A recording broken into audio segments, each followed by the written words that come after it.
हाँ चलिए, अभी मिहिर का एक डाउट ले लेते हैं, सही टाइम पे याद दिलाया। इसने डाउट पूछा है, what would be the ratio between standard deviation, mean deviation and quartile deviation. मतलब ऐसा, मुझे किसी ने पूछा भी था शायद व्हाट्सएप पे, सिंपल है ना, and quartile deviation. Standard deviation, mean deviation क्या होता है 4/5 of standard deviation. Quartile deviation क्या होता है 2/3 ऑफ स्टैंडर्ड डिविएशन, बराबर। तो इसका रेशियो चाहिए आपको, तो express everything with express everything in terms of standard deviation कर दिया अपन एक्सप्रेस। तो अब इसका क्या करेंगे अपन, डिनोमिनेटर कॉमन बना लेंगे। कैन आई से standard deviation is standard deviation, mean deviation is how much, common denominator 15 चाहिए, तो ये 15/15 हो गया, ये क्या हो गया 12/15 of standard deviation, and quartile deviation हो गया 10/15, ये कट गया, तो रेशियो क्या बचा 15:12:10। This is the answer. Ratio between standard deviation, mean deviation and quartile deviation is 15:12:10। Okay Mihir, समझा, ऐसा है। Okay, now let us continue with the first chapter, क्योंकि अभी हम लोगों को ब्रेक भी लेना है इसके बाद में, है ना, एक थोड़ी सी लंबी ब्रेक लेंगे 20-25 मिनट्स की। क्या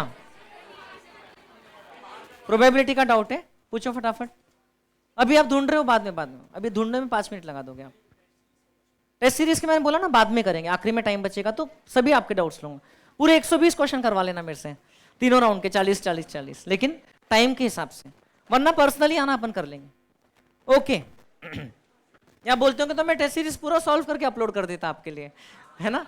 हाँ बस वही चाहिए, बस सर एक चीज और कर दो, मेन एग्जाम भी कर दो, मत पहले से ही कर दो।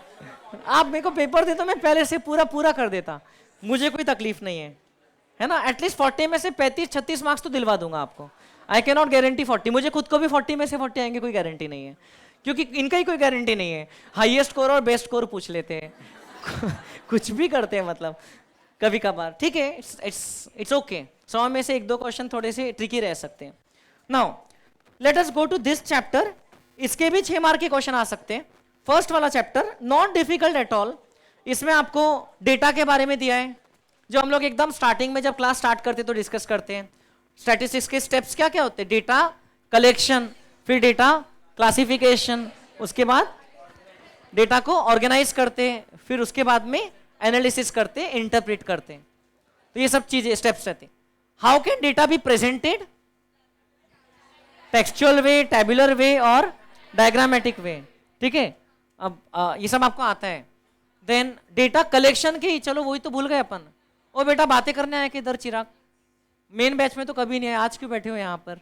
हाँ इसमें क्या बोलते हैं, नहीं सर मैं रात को पढ़ता था बैकअप से, है ना, सही है। डांस अच्छा किए थे लेकिन टीचर्स डे के इवेंट में। यस क्यों अभी पर नींद चले गई अभी बड़ी हंसी आ रही है। हाँ बेटा, आपके डांस के लिए नहीं बोला मैंने, कुछ किया नहीं था क्या।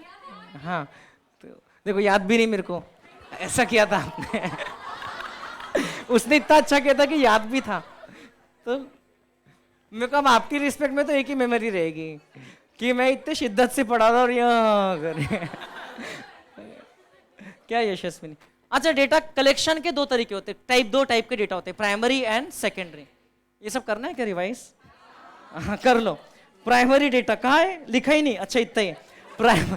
प्राइमरी डेटा कलेक्ट करने के 4 तरीके होते हैं। क्या क्या मेथड्स होते हैं? Personal interview method, okay, mailed questionnaire, observation and questionnaire filled and sent by enumerators, okay. अब कोई मेथड कभी सही रहता है कभी नहीं रहता है ना।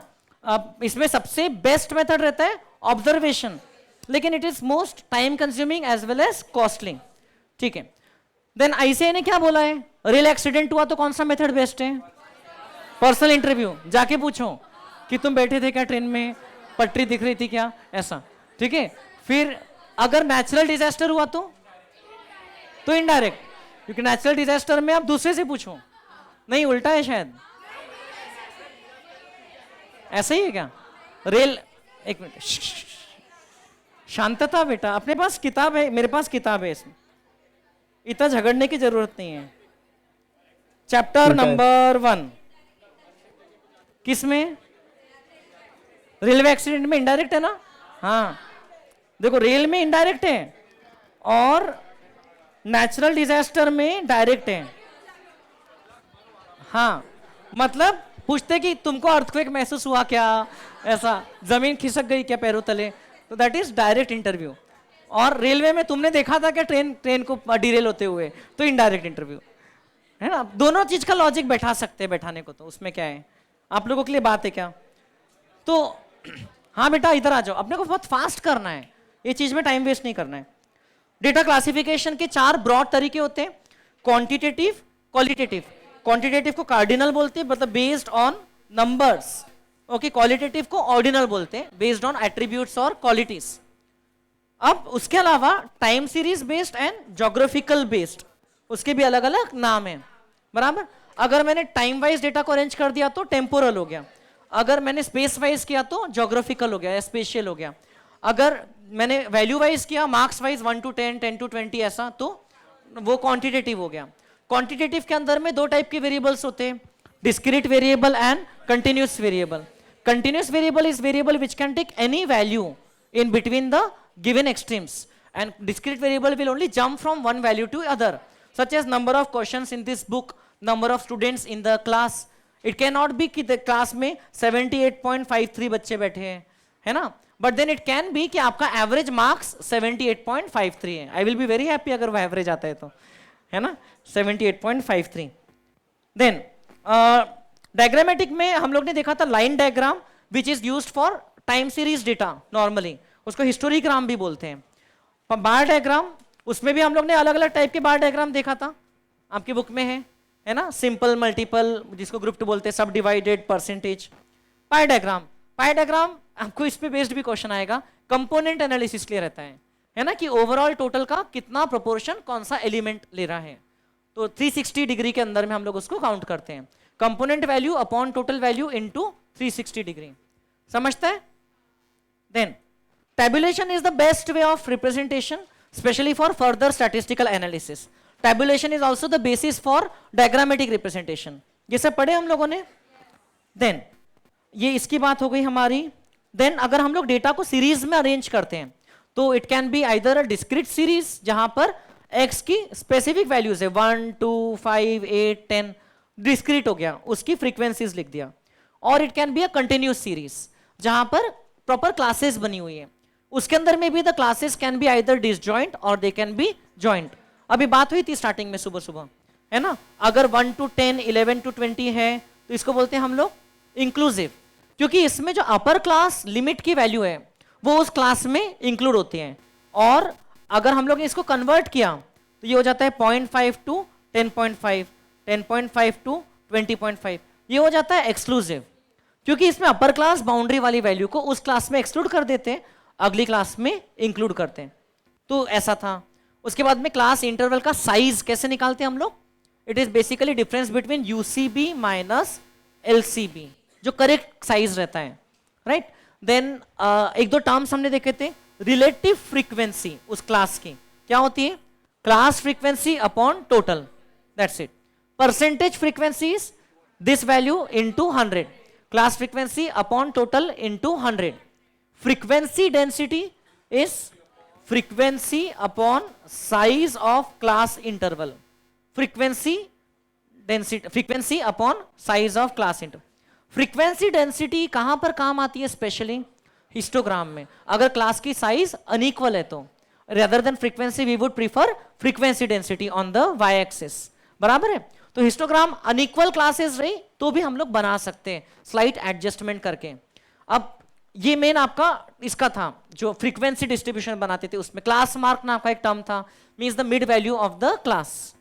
यस, अभी ये सब चीजें डिस्कस हो गई है। क्लास साइज को विड्थ भी बोल सकते हैं, class interval, class magnitude.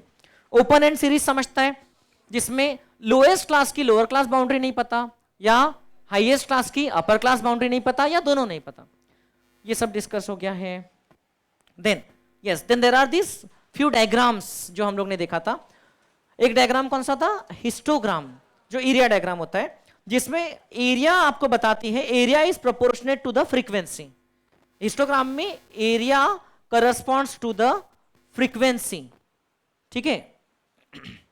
Then histogram में जो बेस रहता है वो क्लास साइज रहता है, उसके बराबर रहता है प्रोपोर्शनेट, और जो हाइट रहती है वो फ्रीक्वेंसी डेंसिटी के बराबर रहती है। Therefore base into height, area of each bar is proportionate to the frequency. तो हिस्टोग्राम में एरिया भी इंपॉर्टेंट है। It's not a one dimensional diagram, it is a two dimensional diagram. Histogram की मदद से हम लोग कैलकुलेट कर सकते हैं मोड, जो कि टॉलेस्ट बिल्डिंग की मदद से निकाला जा सकता है, राइट। और यही मोड हमको मोड के रेगुलर फॉर्मूले से भी मिलता है। देन तो ये आपको बहुत फ्रीक्वेंटली पूछते हैं कौन से डायग्राम से कौन सा वैल्यू निकाल सकते हैं, तो हिस्टोग्राम से मोड।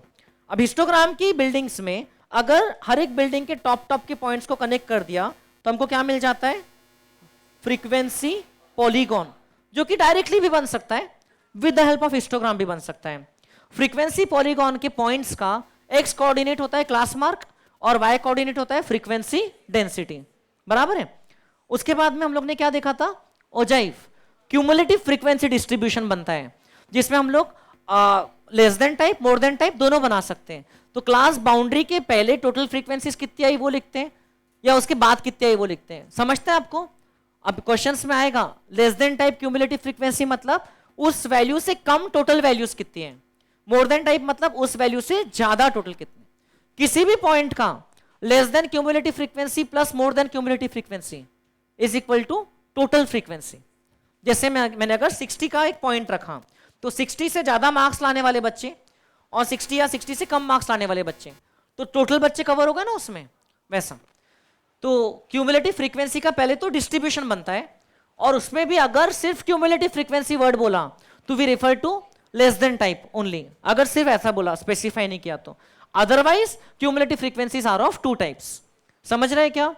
देन उसी को हम लोग रिप्रेजेंट कर सकते हैं through the diagram graph which is called as ogive. ये हम लोग ने यहाँ पर ये ओजाइव, ये तो फ्रीक्वेंसी पॉलीगॉन है, ये जो नीचे से ऊपर जाता है वो होता है लेस देन टाइप का, और ये जो ऊपर से नीचे आता है मोर देन टाइप।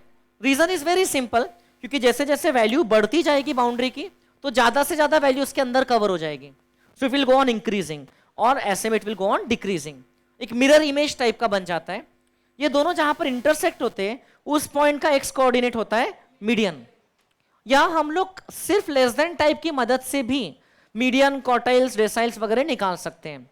क्योंकि हम लोग क्या करेंगे, हम लोग n/2 उसका रैंक निकाल लेंगे, और n/2 के करस्पॉन्डिंग जो x वैल्यू है that will be the median, n/4 से करस्पॉन्डिंग जो x वैल्यू है that will be the Q1, 3n/4 जैसे 40 था तो 3n/4 से करस्पॉन्डिंग जो है उसका Q3, and similarly for deciles also we can calculate. तो quartiles sorry ogive help us in calculating what, calculating the partition values such as median and such values, ठीक है। इससे हमको highest value, highest and lowest value भी पता चल जाती है, तो रेंज भी पता चल सकता है। इसमें हम लोग ये देख सकते हैं कि जहां पर बहुत स्टीप इंक्रीज हुआ है तो वो वाले पर्टिकुलर क्लास की फ्रीक्वेंसी हाईएस्ट है, तो उसकी मदद से चाहे तो मोड बाद में निकाल सकते हैं, लेकिन मोड वैसे किससे निकालते हैं, हिस्टोग्राम से।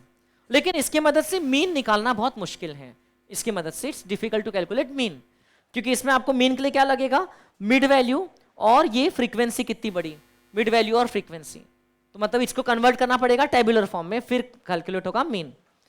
सो और फिर frequency curve is a smoothened form of frequency polygon. Frequency curve can be of different shapes, it can be normal curve which is a bell shaped symmetrical curve, it can be asymmetrical, positively skewed, negatively skewed. ये positively skewed में क्या है, peak पहले आ रही है, negatively में peak बाद में आ रही।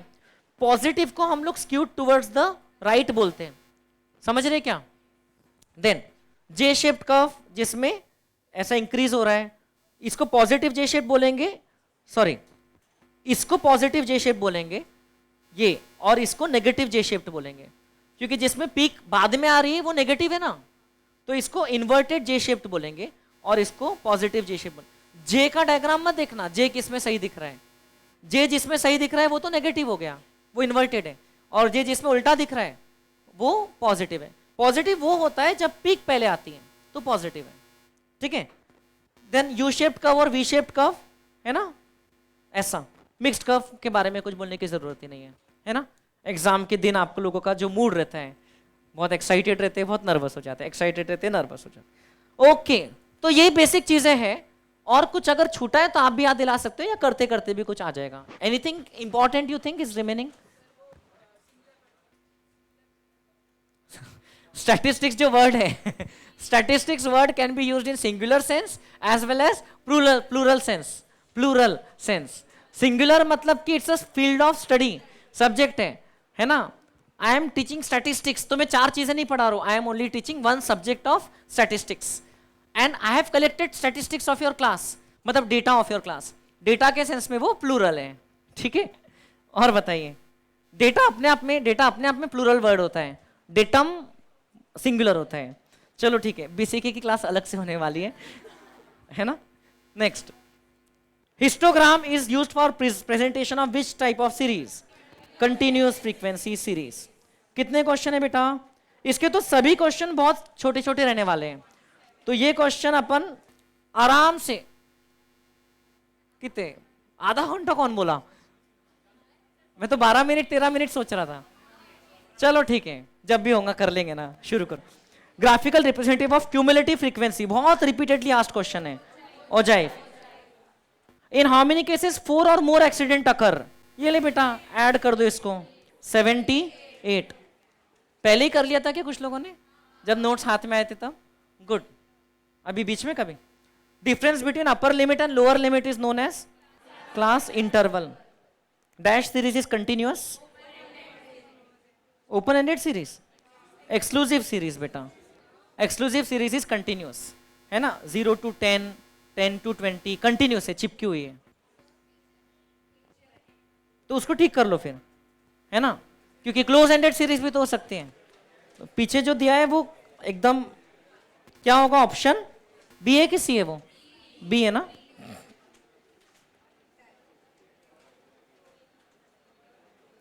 नेक्स्ट बेटा, विच of the following is suitable for cumulative frequency? हो जाए, बहुत बार पूछते हैं अलग अलग लैंग्वेज से। Histogram is used for determining mode, याद रहना चाहिए, कुछ भी नहीं पढ़ के गए तो ये तो पढ़ के जाना है कम से कम। Ogive is used for finding median. Histogram can be shown as, कितना गंदा क्वेश्चन है, histogram can be shown as rectangle. ये शायद कोई स्टूडेंट ने मेमोरी बेस्ड बनाया होगा और एग्जैक्ट वर्डिंग नहीं समझी होगी। ऑप्शन ध्यान होंगे, rectangle, circle, hyperbola, ellipse. Okay बेटा, फॉर कंपेयरिंग फ्रीक्वेंसीज, हिस्टोग्राम है ना, क्योंकि हमको क्लासेस की फ्रीक्वेंसी सामने सामने दिख जाती है। Ratio of the class frequency to class length is frequency density. ये कौन सा डिस्ट्रीब्यूशन है? डिस्क्रीट। एक्स की वैल्यूज जंप हो रही है ना। Data are set to be dash if the investigator himself is responsible, primary. Okay, option C तो कुछ भी है। A suitable graph for representing the portioning of total into sub parts, pie chart. Component analysis, total के कितने कितने parts हैं। Number of time a particular item occurs in a class interval, frequency. ये chapter तो 6 में से at least 5 mark देकर जाएगा आपको। हाँ, ogive is a graphical representation of cumulative frequency. उसको 2 बार तो उल्टा करके पूछे थे, अभी ऐसा पूछे। क्यूमुलेटिव फ्रीक्वेंसी इस क्लास की पूछ रहे हैं, मतलब 4, 10, 30। सिर्फ क्यूमुलेटिव फ्रीक्वेंसी पूछ रहे हैं, तो एक्चुअली वो क्लास की नहीं होती है, वो इस बाउंड्री की होती है। और लेस देन टाइप, सिर्फ क्यूमुलेटिव फ्रीक्वेंसी बोला मतलब लेस देन टाइप। समझ रहे क्या? ये रह गया था ना डिस्कस करना। कॉलम के हेडिंग को कैप्शन बोलते हैं और रो के हेडिंग को स्टब बोलते हैं। तो stub is the left part of the table, row heading. समझ रहे हैं क्या? Then shape of the curve of the profits of a company, bell shaped normally, है ना। बढ़ेगा बढ़ेगा, कंपनी पीक पे रहेगी, फिर डिक्लाइन होगा, कंपनी बंद हो जाएगी, है ना। Pie diagram is used for, option C, both नहीं है, कंपेयरिंग डिफरेंट कंपोनेंट्स, है ना। Then the factors that can be used to tabulate the data, all of the above. Okay, ये हो गया एट्रीब्यूट, ये हो गया टाइम सीरीज बेस्ड, ये हो गया ज्योग्राफिकल बेस्ड। सभी का टेबल बना सकते हैं ना गिन के। Find the number of observation between 250 and 300। देखो 250 के ऊपर 38 वैल्यूज है और 300 के ऊपर 15 है, तो उस बीच में कितनी थी? 23। समझ पा रहे हो क्या? ये more than type cumulative frequency data है। Then graphical representation of median can be found using ogive. Frequency density corresponding to a class interval is the ratio of class frequency to the class length, size, length, width, magnitude. Stub is the left part describing the rows, not the columns. Option A B confuse हो सकते हो. Pair of averages whose value can be determined graphically. Mode and median. Okay, first class की boundaries पूछ रहे हैं 9.5 से 14.5। बेटा 4 minute में 27 क्वेश्चन तो हो गए हैं। 137 को स्टार्ट किए थे अपन ने। Data collected on religion from census reports, secondary data. In collection of data which of the following interview methods, कुछ भी क्वेश्चन है, which of the following are part of interview methods, both A and B. मतलब ये तो जो बच्चा कुछ भी नहीं आता वो भी बोलेगा ना हाँ यार इसमें तो कुछ इंटरव्यू दिख नहीं रहा है। Then for constructing a histogram, class interval of a frequency distribution must be of the following type, equal और अनइक्वल। अनइक्वल को एडजस्ट कर सकते हैं ना अपन, frequency density. Profit made by XYZ bank in different years refer to continuous variable, कि bank का profit rupees in crores में रहेगा, which can take even the decimal values, any values. Mode of presentation of data, A and B. Then, if the data represents cost spent on conducting an examination under various heads, then the most suitable diagram will be pie diagram. Component analysis की बात कर रहे हैं। Point of intersection of less than and more than gives median. Average of salary is 47,000. The statement that average salary is 47,000 ऐसा statement लिखा है, मतलब ये कौन सा हो गया? Descriptive statistics. नहीं भी पता होगा तो इकोनॉमिक्स में सीखे ना ऐसा कुछ, डिस्क्रिप्टिव इकोनॉमिक्स, नॉर्मेटिव, वो सब, what should be, what is. हाँ आपको ज्यादा पता है मेरे से देन इकोनॉमिक्स के बारे में। Statistics can not deal with textual data, उसको कन्वर्ट करना पड़ेगा। Does it deal with qualitative data? Yes, उसका फ्रीक्वेंसी डिस्ट्रीब्यूशन रहता है। Attribute, yes. Sweetness of a sweet dish, lunch time पे ये सब बातें नहीं करना चाहिए। एट्रीब्यूट। एग्जाम के पहले नींद लेके जाना, मैथ स्टैट्स में नींद नहीं हुई है तो दिमाग फंक्शन नहीं करेगा, ध्यान रखना। हाँ सर ने भी बोला क्या, देखो हम लोग आपके लिए सेम सोचते हैं, है ना? तो सही में मत, क्योंकि क्या है कई बार हमको आता होगा तो भी दिमाग स्लो हो जाएगा, अपने को पता नहीं चलेगा। स्पीड अगर 2 की रहना चाहिए और वहां 1.6 की स्पीड चल रही है, वॉट एवर यूनिट में भी, तो मतलब आपका अल्टीमेटली थोड़ा सा छूट रहा है उस चक्कर में, है ना? एंड फटीग आता है क्योंकि अपन लोग बहुत फोकस के साथ काम करते हैं, तो आपको एकदम प्रॉपर नींद लेना है, आपके लिए जो भी सूटेबल है। मैं तो 8-9 घंटे लेके जाता था इस टाइप के एग्जाम में, लिटरली बता रहा हूँ, आराम से, मतलब क्योंकि भाई रिवीजन कर लिया ना जितना करना है। नहीं किया क्या? हंस क्यों रहे हो? जितना मतलब कर ही लिया ना, आपको 2 दिन की छुट्टी रहेगी तब भी तो 2 दिन, अरे मतलब टोटल 2 दिन रहेंगे ना, 20 घंटे रहेंगे, 20 घंटे। अब मैथ्स के पहले वाला पेपर कौन सा है?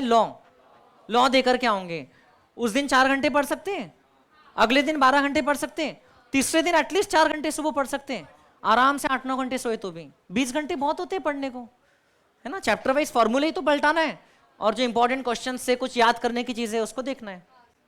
बोलो, types of cumulative frequencies are 2। हाँ जाग गए, less than and more than type. The dash is used when we want to examine the relationship between 2 variables. Bar graph, line chart भी हो सकता है एक्चुअली, है ना? क्योंकि लाइन चार्ट में भी तो हम एग्जामिन कर सकते हैं ना, ठीक है, बढ़ रहा है कम हो रहा है। बार ग्राफ क्वालिटेटिव डेटा के लिए अच्छा है, ओके। वेरिएबल्स में देखो पीछे सी दिया है क्या, डी दिया है, ये भी सही है, गलत नहीं है ना? ये देखो ना, अपन लोग जो स्कैटर डायग्राम बनाते थे, इधर वेरिएबल एक्स, इधर variable Y, weight and height. B बिल्कुल नहीं होगा, we will go with option D which is the most correct answer यार, बिल्कुल सही जवाब है।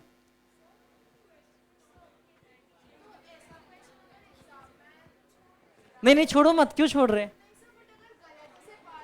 ठीक है, अगर आपको लग रहा है एकदम आप बाउंड्री पे थोड़ी ना रहने वाले हो, आपको अगर लग रहा है कि अपन एकदम बाउंड्री पे ही है, मतलब गलत होने से अपन फेल भी हो सकते हैं, तो फिर you should not take risk, है ना। अगर दोनों आंसर सही लग रहे हैं, एक्चुअली यार ये सही है नहीं क्या बताओ। लाइन चार्ट में अपन दो वेरिएबल को नहीं, मल्टीपल लाइन चार्ट में एक तरफ प्रॉफिट एक तरफ डिविडेंड, है ना, तो कर सकते ना, तो ये भी सही है। लेकिन तो अगर आपको लग रहा है कि रिस्क है फेल होने का तो छोड़ दो, नहीं तो फिर कर लो जो मोस्ट करेक्ट दिखता है। एक्चुअली मैंने ध्यान नहीं दिया, वरना this is the most correct year, क्योंकि यहाँ पर प्रॉपर हम रिलेशनशिप देख रहे हैं ना दोनों का। हाँ बेटा, there were 200 employees in office in which 150 were married, total male employees were 160 out of which 120 were married. Probability का क्वेश्चन नहीं है, what was the number of female unmarried employees, बताओ आ गया क्या आंसर। Very good. देखो 150 married थे, उसमें 120 मेल थे, तो फीमेल कितने हो गए, 30 फीमेल्स वर मैरिड, टोटल फीमेल्स कितनी है 40, 40 में से 30 मैरिड है, तो कितनी अनमैरिड है 10। टेबल बनाने की जरूरत तो नहीं पड़ी, फिर भी कर सकते हो, married unmarried male female total, आपका आंसर आ ही जाएगा। समझ रहे ना मैं क्या बोल रहा हूं। अगर ऐसा दो ही वे से क्लासीफाई हुआ तो आप दिमाग में भी फास्ट फास्ट कर सकते हो। Next, largest numerical value is 25, smallest is 4, classes decide are 4, तो विड्थ ऑफ क्लास इंटरवल कितनी रहेगी। विड्थ ऑफ क्लास इंटरवल कैसे निकलती है, range upon number of classes, है ना, 21 अपॉन 4, बोलो ना कितना, 21 अपॉन 4, वैसे कितना आ रहा है 5.2225, so the answer we will go with this one 5। देखो क्यों, क्योंकि अगर आपने 4 से स्टार्ट किया और आपकी क्लास का साइज कितना रख रहे हैं अपन, वही तो 5 रख रहे हैं, तो 4 to 9, 9 to 14, 14 to 19, 19 to 24, 24 to 29। अब वैसे तो 4 क्लास में मेनली काम हो गया, बस एक वैल्यू 25 आगे चले गई, सो एकदम परफेक्ट आंसर होता था यहां पर। अच्छा, परफेक्ट आंसर होता था 5.25 आया था ना, तो 6 होता था परफेक्ट आंसर, है ना, विड्थ शुड हैव बीन 6, तो ये 4 क्लास में काम होता है। लेकिन उन्होंने बोला 4, 7 तो और भी ज्यादा आगे निकल गया, which is closer to 5.25, we will go with 5। In a graphical representation ideographs are called as, अब ये गंदा क्वेश्चन है, पिक्टोग्राफ और पिक्टोग्राम में कोई खास फर्क नहीं है, ओके दोनों ही सही है, मतलब अब देख लो पीछे क्या दिया उसके हिसाब से आगे बढ़ो, और वो भी कोई पत्थर की लकीर नहीं है, पिक्टोग्राम दिया है ना, तो ये किस्मत वाला हो गया, ये वही फेल वाला केस है तो छोड़ देने का। Next, dash mean separating item according to similar characteristics, grouping them into various classes, classification, separation. A graph that uses vertical bars to represent dash data, bar graph data, represent dash data क्यों, represent data is called as bar graph। National Institute arranged its students data in accordance with different states, geographical, ordinal attribute वाला रहेगा, यहाँ more correct answer will be geographical। हाँ, pie chart, angle for S3 पूछा है, S3 का value क्या है 90, तो 90 अपॉन टोटल करो, इसका टोटल कितना होता है 432 इंटू 360 डिग्री करो, that will be the answer. समझ रहे क्या बेटा, component value upon total value into 360 degree 75। Multiple axis line chart is considered when, दो एक्सिस कब रहते हैं, जब यूनिट अलग अलग रहेंगे, याद है क्या, in case more than one time series and units are different, option D. देखो बराबर तब से 13 मिनट में हो गया 1:50, तो what time do you want to resume बताइए, 2:15, 2:20, 2:20, चलो जाओ अभी, नहीं तो आपका टाइम कटना शुरू हो जाएगा।